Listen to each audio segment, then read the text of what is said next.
This group of trackers from Grassroots Wildlife Conservation is looking for Blanding's turtles, a threatened species. Wherever the turtle is, if you point towards that direction, the sound will be louder. So right now we're getting a loud signal heading out the swamp that way, so that means that the turtle is out that way. The Blanding's turtles numbers have been declining sharply for decades. There are a lot of older turtles, but very few of the young survive. Grassroots Wildlife Conservation is trying to increase those odds by finding nesting turtles and protecting the nests. It's essentially impossible to find them just by walking around because the turtles will come up out of the swamp here and they'll usually walk into the first row of houses just on the other side of this path. And they'll nest in people's lawns and their flower beds. The only real chance we have of finding their nests is if we are radio tracking them.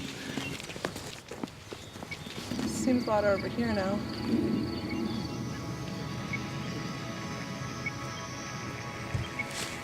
There she is. Keep shining the light over here. And at the end of this night of searching, they find turtle number 2049. Here's your transmitter. And this is what Blanding's turtles do when they're exploring, looking for a nesting site, but they're not ready to nest that night. They find a spot, they kind of tuck themselves into the leaves. So this is where she's going to sleep for tonight.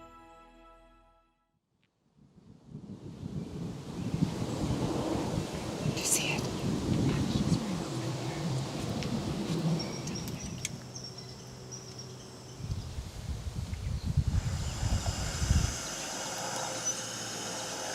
So that's turtle 2037, which is really exciting because this is going to be her first year nesting ever.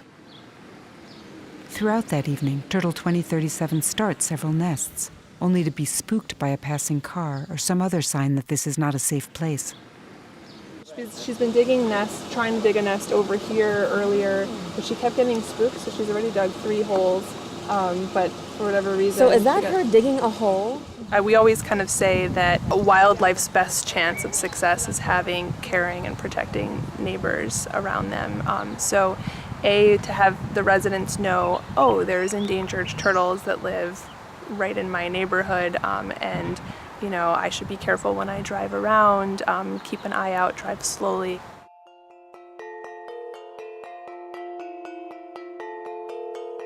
At about 10 p.m., she settles in.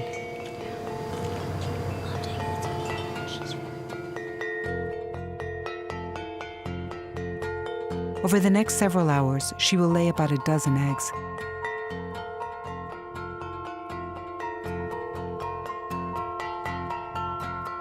And when she's done, she'll return to Great Meadows. Chicken wire will keep the eggs safe from predators.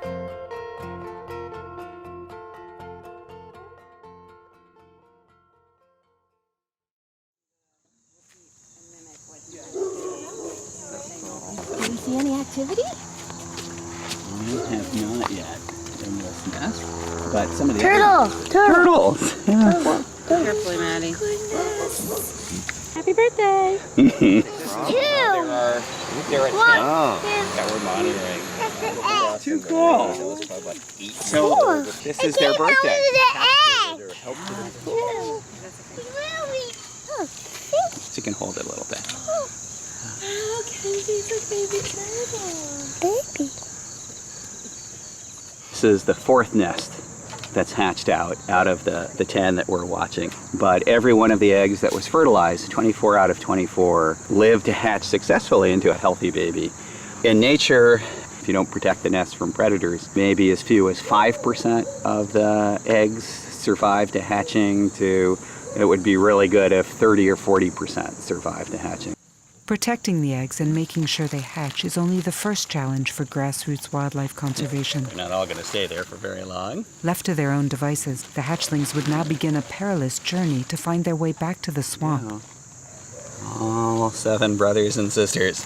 On their own, very few would survive to reach their first birthday. So this turtle would need to avoid getting squashed on a road. And more importantly, in terms of danger, right? This little turtle was just a couple of days ago, its shell was folded like this to fit inside an oblong eggshell. Its shell is really soft. The turtle is a bite-sized snack for almost any predator you can think of. Essentially, it's a race for these baby turtles to get to the swamp, to hide, and then to hope that they don't get eaten for the next 3 years or so until they get big enough that their shell becomes good, solid protection for them. We're giving these turtles a safe shortcut to that. These hatchlings will be raised for 9 months by school children in more than 20 Massachusetts schools. Over 2,000 school kids have participated in the program.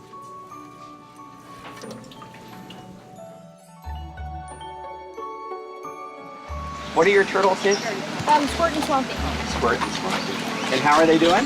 Pretty well. These guys are so much more capable of protecting themselves from predators, of using their shell as defense. Today, 2 9-month-old hatchlings will be released back into Great Meadows. Holy! And if all goes well, this is how big the hatchlings will be in 30 years. Tell he's a male because he's got a really scooped-in bottom shell. Yeah. Really thin so you can touch the skull a little bit. Yeah, that's right. Yeah. Very thin skin. Oh my gosh, they are so connected to the turtles. They love the turtles. Brian's teaching is just rippling out in the community. It's really a great thing. You've done an awesome job raising these guys, right? They're 9 or 10 times bigger than when you got them. They have a way, way better chance of living to be as old and as big as that Blandings turtle, number 2039 that you just saw.